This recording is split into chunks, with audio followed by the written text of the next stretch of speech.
Olá, pessoal. Boa tarde, boa noite, bom dia a todos.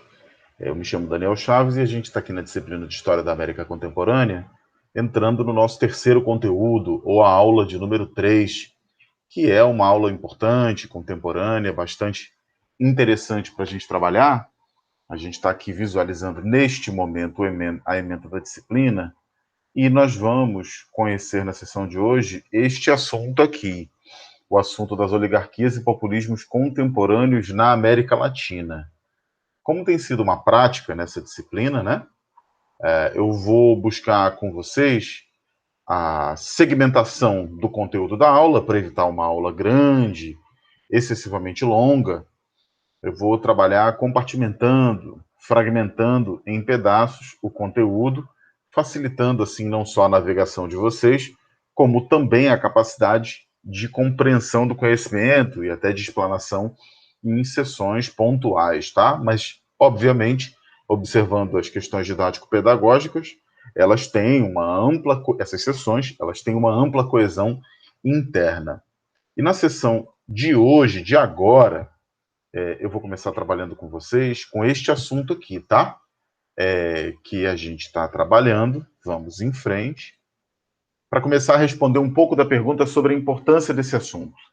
Como vocês já repararam, essa disciplina está largamente organizada, não necessariamente em torno de fatos históricos, de linhas cronológicas, de uma história de eventos ou de uma história evenentimelier. A gente está preocupado aqui em uma história que seja preocupada com processos, com fenômenos, com uma deontologia dos principais assuntos, especialmente enfatizando uma metodologia histórica comparativista, para a gente poder falar justamente sobre o que são os temas reincidentes, verdadeiramente contemporâneos em história.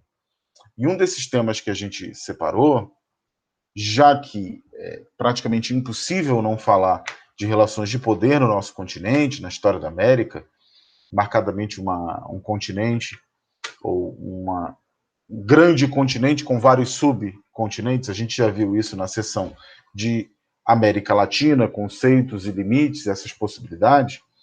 Para a gente poder falar um pouquinho sobre essa questão do poder, a gente não pode deixar de lado, obviamente, a questão das oligarquias e dos populismos, porque boa parte da bibliografia vai ao encontro de uma compreensão na qual a história da América, especialmente da América hispânica, da América espanhola, da América lusófona, da América brasileira, do Caribe e da América Central também, ou até mesmo da América do Sul, como a gente preferir, a bibliografia, a historiografia enfatiza largamente esses assuntos.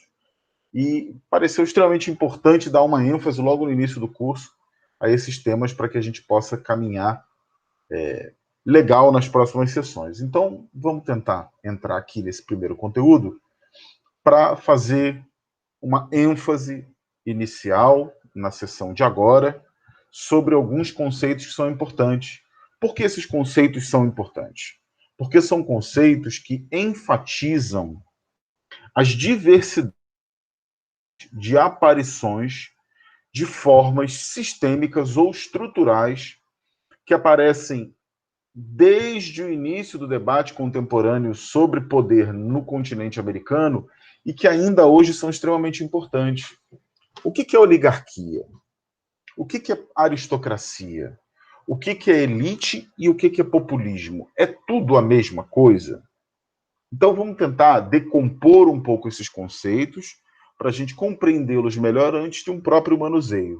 E na próxima sessão eu vou tentar entrar em exemplos históricos e compará-los para tentar chegar a algumas conclusões intelectuais alusivas que ajudem vocês a observar melhor como, nesses aproximados 230 anos de história, ou mais ou menos, uma questão de recorte, a gente vai poder compreender melhor o que é, ou o que são, melhor dizendo, as várias aparições desses sistemas de poder que disputam espaço com várias outras correntes na história do nosso continente.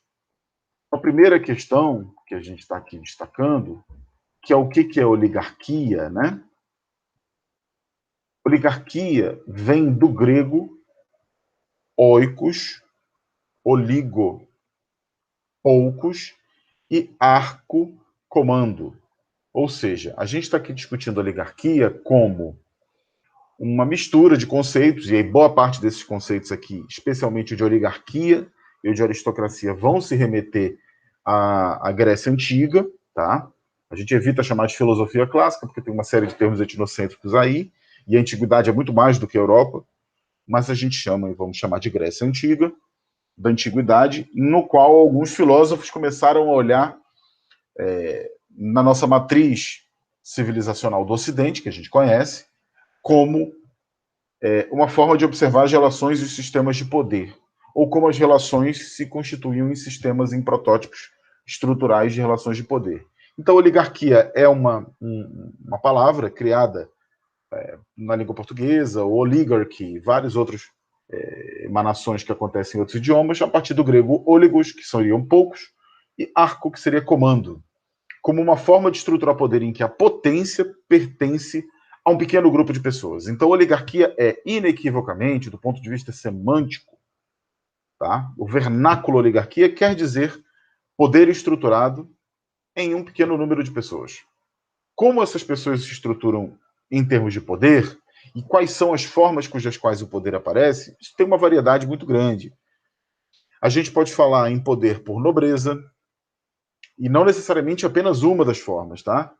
Poder por fama, poder por riqueza, poder por etnicidade, por corporação, a corporação que os indivíduos pertencem, por nível instrucional, por forma de organização política, por religião, por controle militar. São várias as formas. Aristóteles, lá atrás, na Grécia Antiga, usou o termo para designar um governo de poucos, quando este não era exercido pelos melhores, mas por pessoas mais, aqui olha a ênfase, eu até saí para mostrar, de forma injusta. Então, para Aristóteles, a oligarquia era um governo intrinsecamente injusto. E isso é algo que dificilmente vocês vão encontrar na bibliografia. Algum relevo, em qualquer momento da história, em que as pessoas vão elogiar as oligarquias. A oligarquia, em geral, é um termo carregado de uma semântica pejorativa.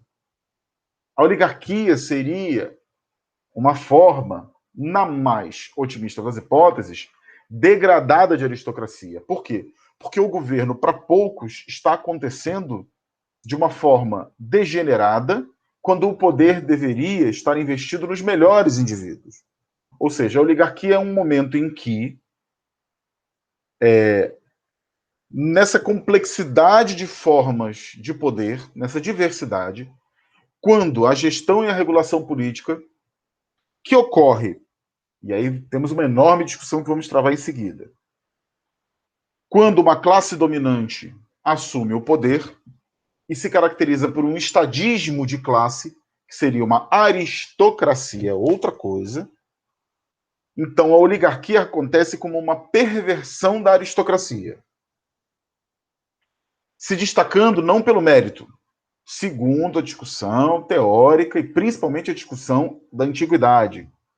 Oligarquia é quando a aristocracia, que para os antigos poderia ser uma forma justa de governo, os aristocratas, os poderosos através do mérito, através das qualidades, quando este exercício de poder feito pelos melhores, pelos mais aptos, aí é uma discussão enormemente complexa, vai depender muito da matiz, ou do matiz, melhor dizendo, ideológico, mas quando o aristocrata é substituído pelo oligarca, nós temos um problema que é identificado como o surgimento da oligarquia, que é quando o mérito é substituído pela propriedade do poder na mão de poucos.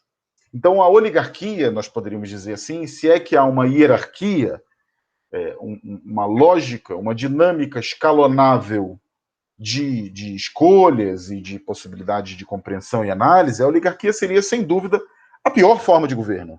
Por quê? Porque uma sociedade naturalmente composta por muitos é governada intrinsecamente e é muitas vezes arbitrariamente ou tiranicamente por poucos. Isso é a perversão do processo político em sua última etapa, ou, parafraseando Lenin, na sua etapa superior, né? O Robert Michels, que é um teórico alemão da década de 10 do século XX, que segue alguns teóricos da ex-elite, que a gente vai ver já já, importantes como Gaetano Mosca, Vilfredo Pareto, fala muito e ajudou a trazer esse conceito para a contemporaneidade, falando em uma lei de ferro da oligarquia, dizendo mais ou menos o seguinte: onde há organização política, há uma tendência oligárquica. Michels assistiu isso numa das debacles, num dos problemas, numa das sucessões de problemas da democracia ou dos sistemas de representação políticas do século XX, logo no mesmo contexto no qual surgiram várias formas autoritárias de poder na primeira metade do século XX. Mas, quando a gente está observando a questão dos Estados modernos, e aí se cunhou essa ideia de que existe uma lei férrea ou uma lei de ferro da oligarquia, que Michels diz, onde tem gente se organizando em excesso, é provável que haja uma tendência oligárquica. Uma das características estruturais mais importantes dessas oligarquias é o grau em que estão abertas para a supressão da vontade da população em geral ou a tendência a se incrustar no poder. Então, quando a gente observa, em síntese, e tentando se aproximar mais da empiria, um conjunto de pessoas que está no poder, que é reduzido, que se incrusta no poder, ou que não se permite ser superado pela vontade da população em geral, nós tendemos a ter aqui uma hipótese de oligarquia se constituindo ou constituída. E essa é uma boa forma de observação. Quem quiser discutir um pouco mais sobre o que é oligarquia do ponto de vista contemporâneo, bom, se quiser ir para a antiguidade, vale muito a pena ir na obra dos gregos, do Aristóteles, do Platão, do Sócrates, mas quem quiser ver isso contemporaneamente, vale muito a pena olhar a famosa teoria das elites, que a gente vai ver já já, cujos expoentes, sem dúvida alguma, são Gaetano Mosca, Vilfredo Pareto e Robert Michels. Essa lei férrea, para a gente aproveitar aqui e fixar, refere-se a essa teoria provocativa e bastante influente do teórico social alemão Michels, que, na sua análise do Partido Social Democrata Alemão, argumentou que todas as organizações, mesmo as mais democráticas em suas intenções originais, acabarão sendo governadas por uma poderosa minoria entrincheirada, que, quando necessário, vai agir de forma ilegítima para esmagar a sua oposição e desviar as metas da organização para manter o seu poder. Aqui a questão da legitimidade e da coerência com relação aos objetivos organizacionais é, para Michels, um aspecto muito importante para se olhar. E é muito interessante porque Michels foi resgatado na discussão da América do Sul, da América Latina, das Américas, por volta da década de 2000, quando nós vimos uma ascensão de governos que foram de centro-esquerda ou de esquerda, muito taxados de populista. Quer dizer, foi uma época de um certo revival do conceito de populismo. A gente vai ver isso na próxima sessão. O que difere, então, oligarquia de aristocracia? A aristocracia, que seria do grego aristos, ou excelente, e kratos, governo, é uma forma de governo que coloca a força nas mãos de uma pequena classe dominante privilegiada, os aristocratas, que significaria fazer com que os melhores, esses aristocratas, os mais aptos, os mais bem preparados, com toda a polêmica que isso representa, pudessem governar. Na época das origens da palavra na Grécia Antiga, os gregos concebiam como um governo dos cidadãos mais qualificados. E isso era um contraste favorável com a monarquia, que era basicamente o governo de um indivíduo ou de um pequeno grupo. Por quê? Porque, malgrado todas as contradições da ideia do que é mérito, existia uma questão de mérito em questão. Com toda a polêmica que isso suscita, tá, pessoal? O termo foi usado pela primeira vez por Aristóteles e Platão, que usaram para descrever um sistema onde os melhores cidadãos, escolhidos por um processo de escrutínio cuidadoso, se tornariam governantes. E o governo hereditário seria definitivamente proibido, a não ser que esses filhos tivessem bom desempenho e fossem melhores dotados de atributos que tornariam a pessoa preparada para governar. Nesse entendimento, a regra hereditária está muito mais próxima da oligarquia, uma forma corrompida de aristocracia, que a oligarquia acontece quando a aristocracia ignora o mérito. E esse é um ponto importante. Quando os oligarcas assumem, se implica em dizer que o mérito foi deixado de lado. E a dependência da qualidade foi rompida. Muitos, nesse contexto da antiguidade grega, consideravam a aristocracia inerentemente melhor do que a forma, por muitos, a democracia. Mas também consideravam a forma corrompida de aristocracia pior do que a democracia. Então, nesse triângulo entre democracia, aristocracia e oligarquia, nós teríamos uma disputa muito séria de percepções a respeito do que seriam os tipos ideais de governo. O governo na mão de poucos sem mérito era indesejado. O governo na mão de poucos, com mérito, poderia ser desejável. E o governo na mão de todos, mesmo sem mérito, é pior do que o governo nas mãos de poucos, sem mérito. O principal problema, a principal questão em jogo era a ênfase, nessa visão democrática da Grécia Antiga, era a ênfase no mérito, a ênfase na qualidade, a ênfase que poucos sem qualidade é indesejável, muitos sem qualidade também é indesejável, ou seja, tanto a ociocracia do mob rule quanto a oligarquia são indesejados, e o ideal é que alguns sejam selecionados para criar uma viabilidade de governo a partir do mérito. Então essa é, independente aqui de análises de validade, heurística do que a gente está situando, tá, pessoal? É uma contextualização histórica da mais profícua possível. O que a gente está tentando dizer aqui é que, para o surgimento dessa discussão de aristocracia, de oligarquia, de democracia lá na Grécia Antiga, definitivamente a questão do mérito vinha como algo extremamente importante. Claro que o que é mérito vai mudar muito ao longo da história. E a gente hoje, contemporaneamente, tem ideias de mérito e de sistemas de meritocracia e de distorções de meritocracia que são muito complexas. Não dá para discutir do mesmo jeito que se discutia na Grécia Antiga. Apesar de, sim, serem conceitos comparáveis. E essa comparação ajuda a gente a fazer essas percepções de conceitos que são de uma vivacidade estupenda, de uma transhistoricidade bastante vivaz. Ok?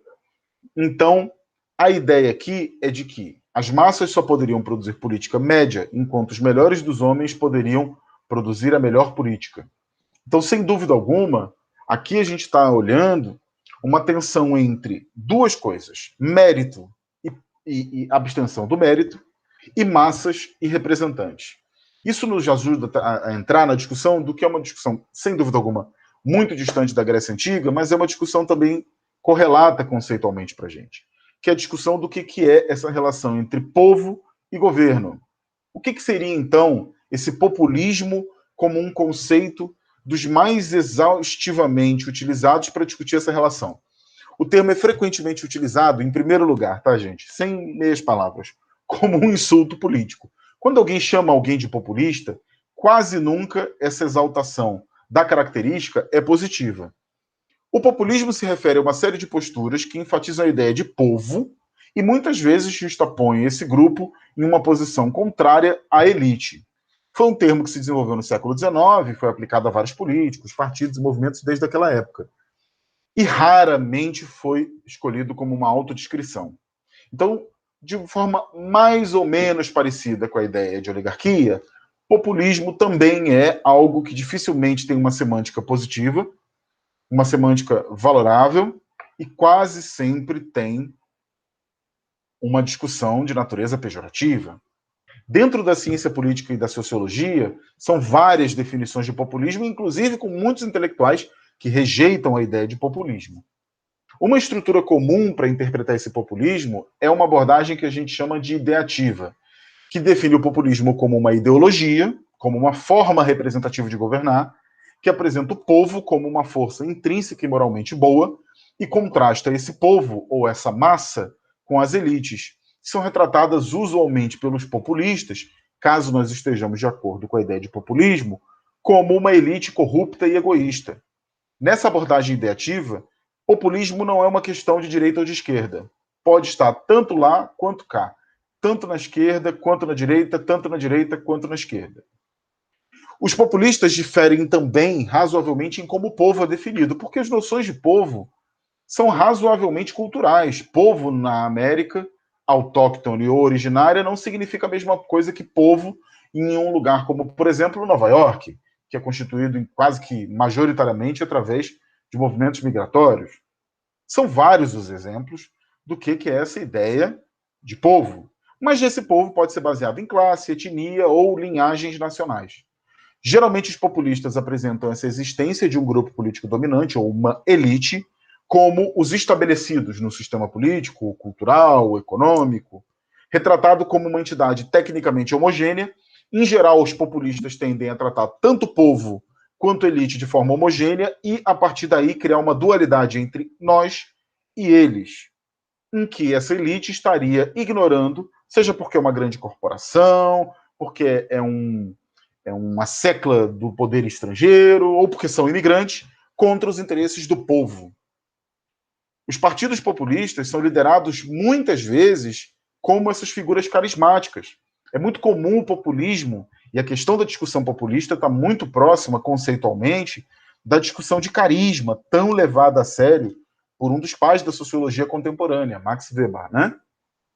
Outros estudiosos preferiram olhar um pouquinho mais para, por exemplo, a história dos Estados Unidos e se referir ao populismo como um engajamento popular. Uma abordagem associada a isso está presente na obra de um cientista político argentino, radicado na Grã-Bretanha, extremamente importante, chamado Ernesto Laclau, que apresenta, nesse sentido, o populismo não como uma forma de criar dualidades e antagonismos e oposições artificiais, mas como possivelmente uma força social emancipatória, por meio da qual alguns grupos marginalizados podem desafiar estruturas cristalizadas de poder dominante e contrariando a regra vigente na representação. No discurso popular, às vezes o populismo acaba sendo simplificado como demagogia.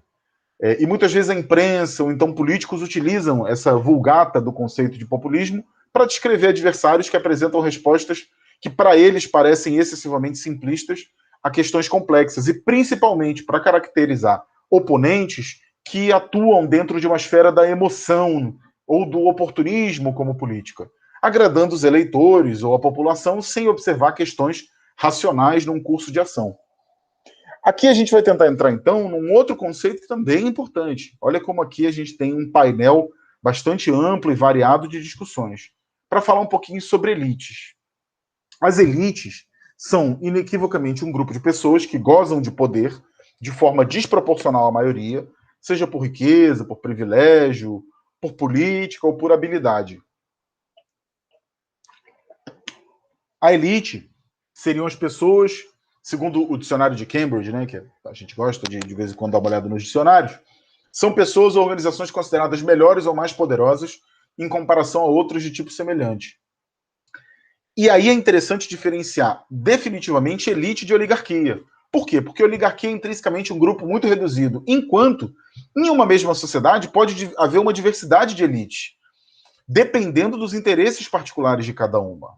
A existência de elites no plural está relacionada justamente ao fato de que a sociedade contemporânea é diferenciada demograficamente e apresenta nuances e complexas muito variadas.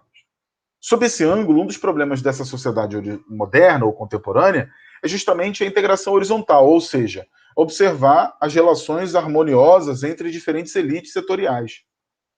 Na ciência política e na sociologia, há um conjunto de teorias de Estado, a teoria das elites, que busca justamente descrever e explicar essas relações de poder entre diferentes elites na contemporaneidade. Essa teoria, digamos, se ela fosse totalmente homogênea, e ela não é, postula que uma pequena maioria, membros de elite econômica, de planejamento político, detém a maior parte do poder. E que esse poder não necessariamente depende de eleições democráticas. Por meio de cargos em corporações ou conselhos, ou por meio de apoio financeiro, os membros da elite exercem posições e exercem relações significativas sobre as instituições e as decisões corporativas e governamentais.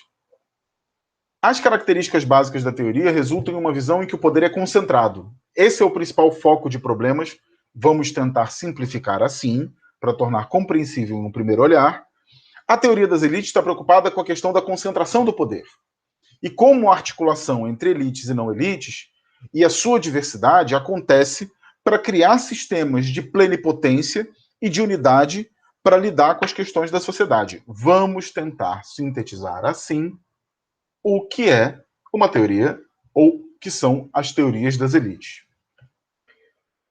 Nesse sentido, nós teríamos, observando que, para estudar as elites e essas relações entre elite e povo e os antagonistas a isso, que seriam os populistas, nós vamos tentar observar como é que, nesses populismos, e aí para mim parece muito interessante observar justamente o populismo, o elitismo, dentro de sistemas antagônicos, sim, mas que convivem dentro da esfera da participação e da representação política, conceitos absolutamente importantes para compreender tudo isso que a gente está falando, tá? Vale a pena uma gugada, vale a pena conhecer a bibliografia que está disponível no curso nesse sentido. Nós teríamos aqui vários tipos ideais de mobilização para mostrar essa ruptura. Quando surge um líder, quando surge um partido, quando surge um movimento social, são várias as formas da gente tentar mostrar a existência de rupturas nesses sistemas de representação, sejam sistemas cristalizados em uma ideia difusa e caótica, sejam estruturados num extremo por oligarcas ou por aristocratas, mas o populismo ele surge exatamente como uma questão de fissura na dinâmica da representação.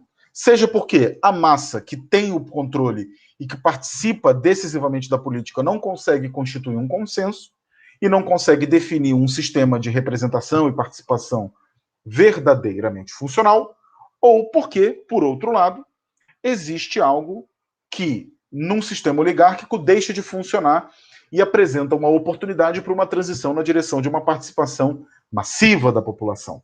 Então, seriam esses vários tipos ideais de mobilização que ocorrem nas fissuras dos extremos políticos sistêmicos e que ajudam a gente a entender de onde vem ou da onde vêm os populismos.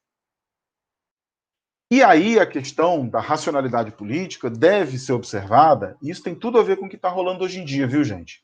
Com a questão das conexões afetivas e da suprarracionalidade. Porque quando a gente observa o populismo, quando essa disrupção dos sistemas ou de massa ou oligárquicos, frequentemente a gente está associando isso a lideranças carismáticas, dominantes, e os seus apoiadores, então, desenvolvendo uma conexão pessoal ou autopercebida ou propagada. Muitas vezes os líderes populistas, ou os movimentos populistas, ou os partidos populistas, são vistos como a vox populi, a voz do povo, inclusive fazendo com que se crie um antagonismo em favor dessa conexão afetiva, gerando uma lealdade tecnicamente indestrutível, para criar justamente essa ideia de que a lealdade ao líder, ao movimento, ao partido, é uma representação da lealdade, na verdade, ao povo. E essa é a distorção disruptiva que o populismo não é que necessariamente crie, muitas vezes até ele cria, mas ele é muito mais o sistema de um... O sistema não, perdoem. O sintoma de um colapso sistêmico do que exatamente o fator causal do colapso. Quando surge o populismo, ou é porque uma democracia de massa, ou é porque uma democracia oligárquica estão em crise. Em geral. E aí o afeto e a lealdade muitas vezes se manifestam através da força.